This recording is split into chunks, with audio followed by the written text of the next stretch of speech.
Welcome! In this series of short videos, we will look at topics common to both the PowerBasic console and Windows compilers. Today we will look at the parameters passed between functions and subroutines. It has been some time since we did a video on the parameters passed between functions and subroutines. So today we're going to revisit the subject for those of you who are just starting out using PowerBasic.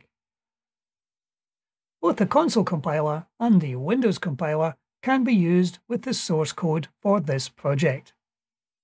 We have two include files at the top of our code, one for the Windows API and one for our common display library, which allows this source code to be used either in the Windows compiler or the console compiler.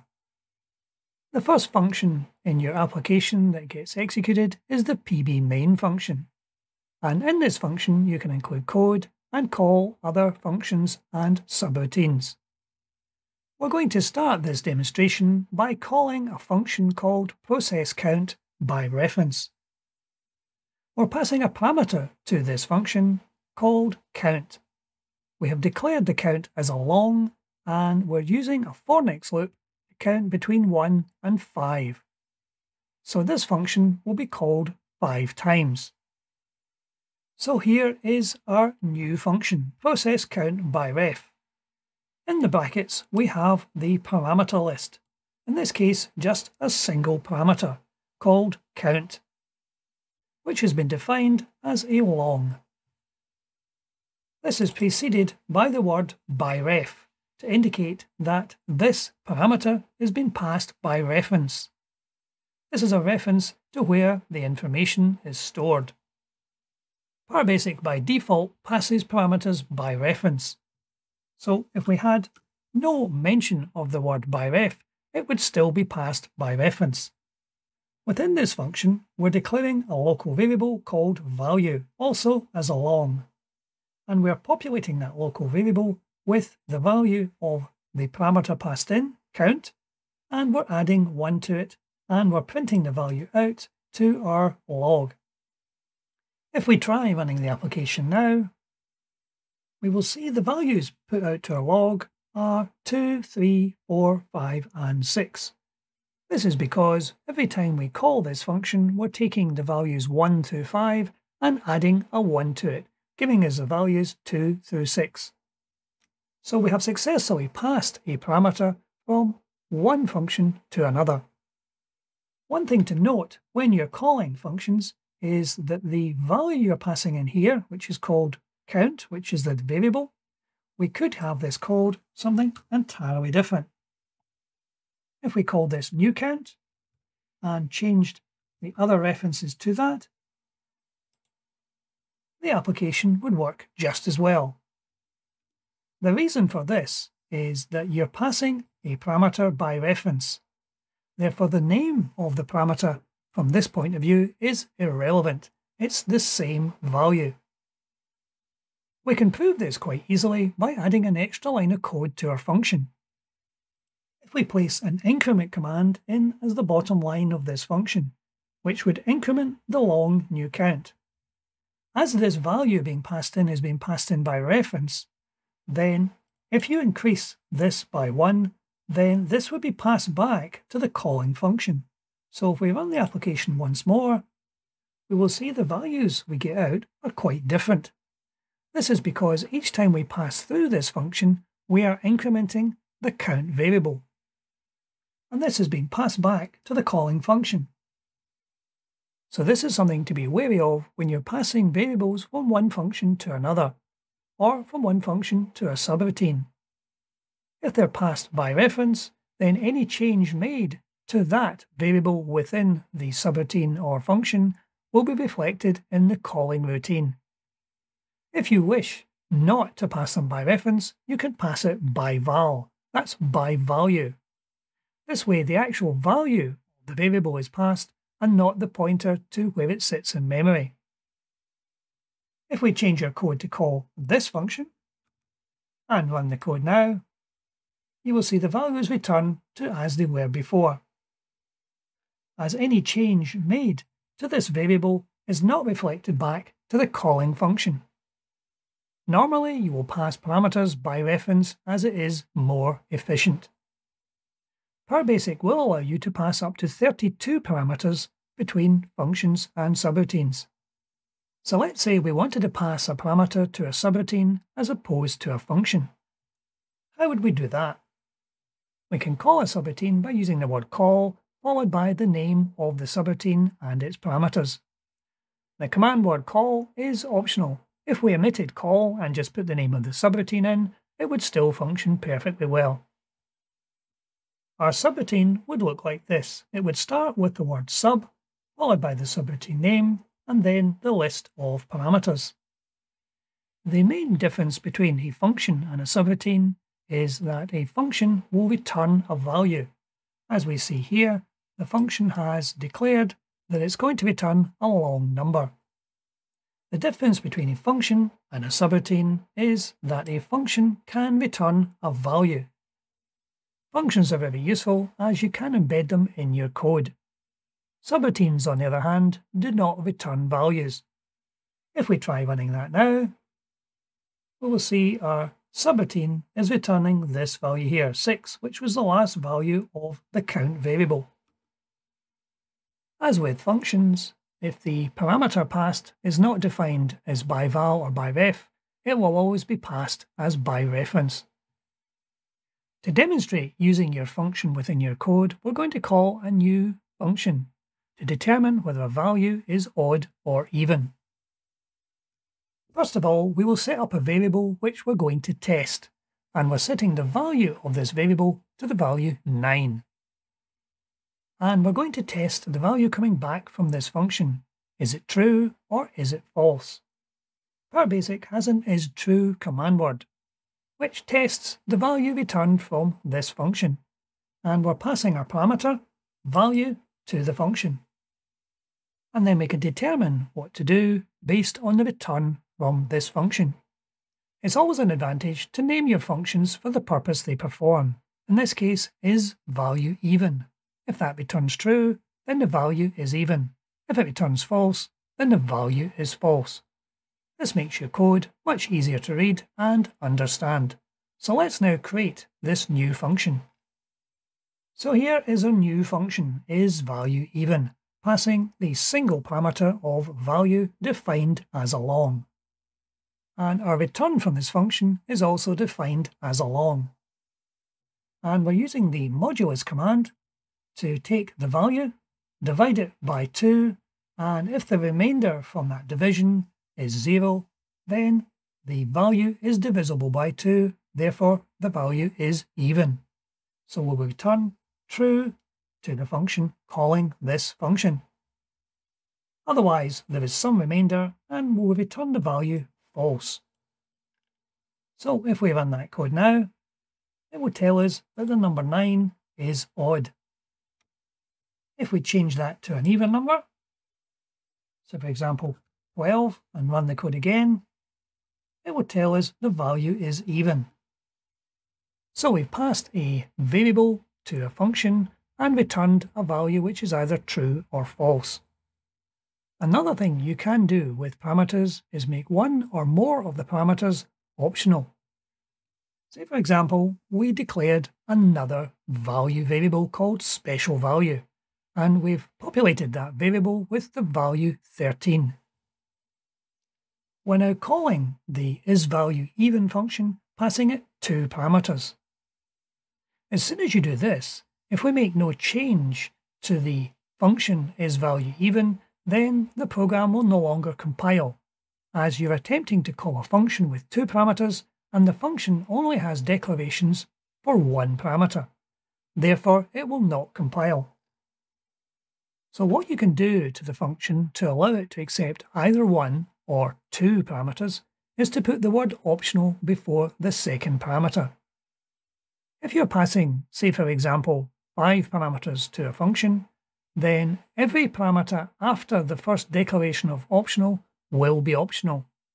So the optional parameters need to be at the end of the parameters list. So now that we have an optional parameter in, how does our function know that a parameter has been passed or not? Well, you can test for it. there is an inbuilt command called isMissing. If isMissing returns true, then there is no optional parameter. If ifMissing returns false, then the optional parameter has indeed been passed. You can place this at the beginning of your function to work out whether the optional or optional parameters have been passed. It's important not to reference the special value variable if the parameter has not been passed.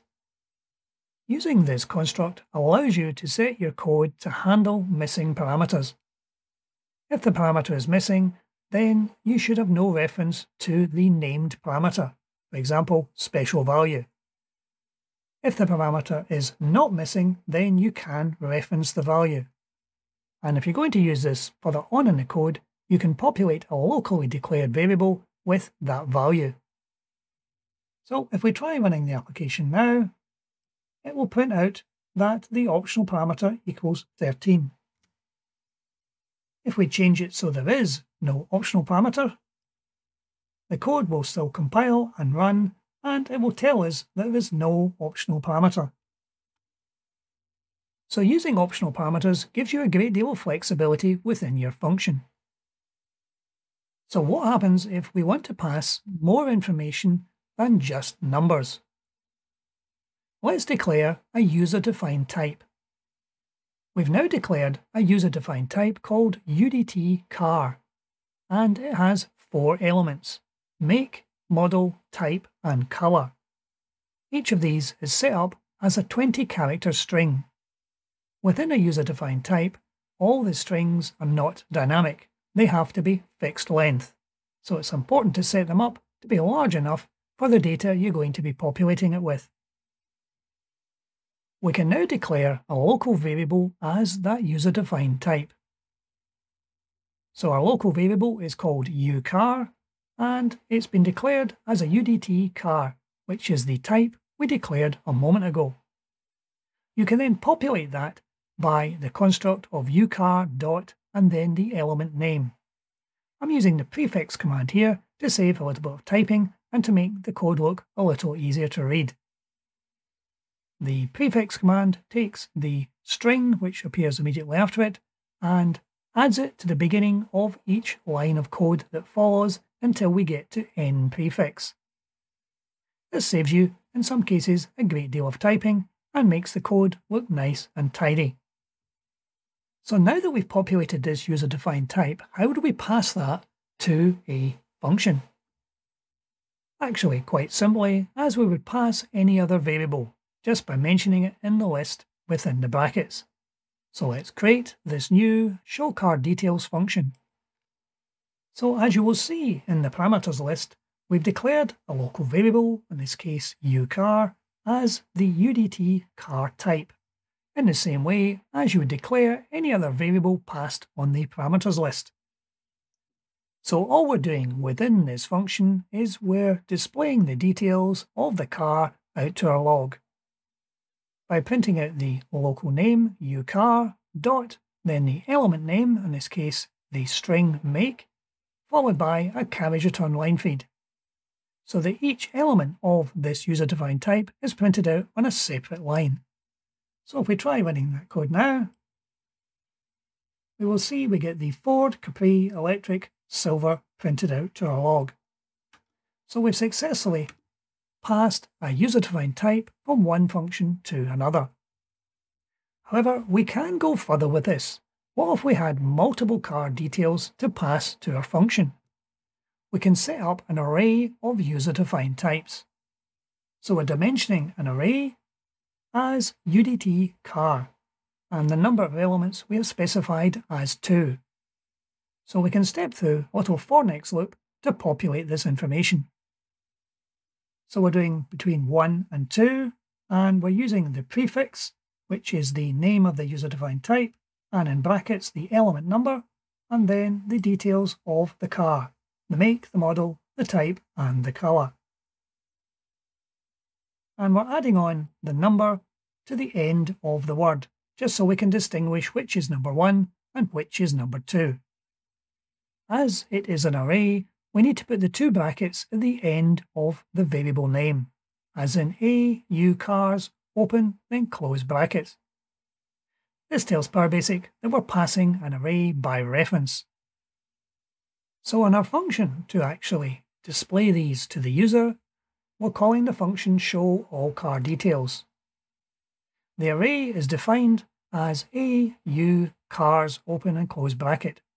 This tells PowerBasic that it's an incoming array which has been passed by reference, and we're specifying that the type of this array is a user-defined type car. And we're putting a for next loop in here again to display each element within that array. We can determine the number of elements within the array by using the ubound command, from 1 to the value, in this case 2.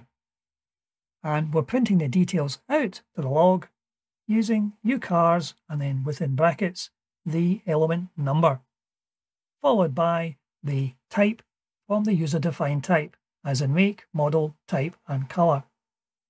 So if we try running that code now, we will see we get the details for number 1 and the details for number 2. So you can pass a great deal of data using the array as one of the parameters. But it's important to note that you're always passing this by reference. So you can pass a great deal of data between one function and another function or subroutine by using an array. The arrays are always passed by reference, as in you're not passing the data within the array, but you're passing details which PowerBasic can use to determine where the data actually sits.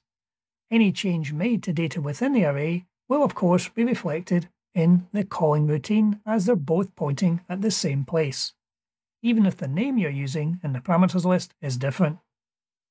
So what other kind of parameters can we possibly use? Well, say for example, we want to run a process. A simple arithmetic process that's going to be called many times. So I'm going to set up some local variables, a counter variable, a total variable, a loop variable, and a quad timer. We'll set the values for the counter to 10 and the total to be 0. And I'm going to be using a for next loop from 1 to 1000. So we're going to be calling this new function, process, 1000 times. In order to determine how long this actually takes for the processor to process, I'm going to be using the ticks command. The ticks command takes a single parameter, in this case a quad value. This picks up the cycle count of the CPU. And after the processing, I'm calling ticks end, which picks up the value again and subtracts the first value from the second value. This gives us the number of CPU cycles used between the ticks and the ticks end command. This is useful to determine just how efficient one routine is to another. So we're going to print out the total to the log with the number of CPU cycles. So let's create this fun process function. This is a very straightforward process which takes the two parameters coming in, the total and the counter, and it adds to the total what's already in total plus the counter, and then returns to the calling function the value of the total variable. So if we try running that now, we will see it gives us a value 10,000 and it has taken 20,787 CPU cycles to perform these 1000 iterations. So that is our baseline. So now that we have a function that performs something purely arithmetic, can we do this faster? Is there a faster way of executing this process? PowerBasic has a different type of function called FastProc. We've now created a FastProc function. It's taking in exactly the same parameters. However, it's taking them in by value. In FastProcs, you have to use by value. The arithmetic calculation within the routine is exactly the same as the previous one. We're taking the value in total and adding on the counter. And at the end of the FastProc, we're returning that total to the calling routine. So we now go back to our PB main function and call this new function. So here is the call to the new function. We're resetting the counter and the total to 10 and 0. We're starting the ticks command. We're doing a loop from 1 to 1000 as we did before, but we're calling the new FastProc process. And we're ending the ticks command and printing out the details to the log. If we try running the code once more, we will see we get a different value coming back. We get the same value for the total, 10,000, but the number of CPU cycles is considerably less. It's only 7,371. So running this as a FastProc means our process runs in almost a third of the time. So just in case the position in the code is actually giving the FastProc an advantage, we'll move that code to before the normal process. We'll cut that code out of here and we'll put it in before the other one. So we're calling the fast process first and we're calling the normal process second. So if we run that code again, we're still getting the same 10,000 values, but the FastProc is still taking considerably faster than the normal function. There are some disadvantages in using FastProc. You can use local variables within the function, but if you have something that is computationally intensive and you're calling it a great many times, it can speed up your processing, as you can see. So this completes our short look at parameters being passed between functions and subroutines. Hopefully you'll find this code useful in your applications, but that's it for today. Thank you for watching.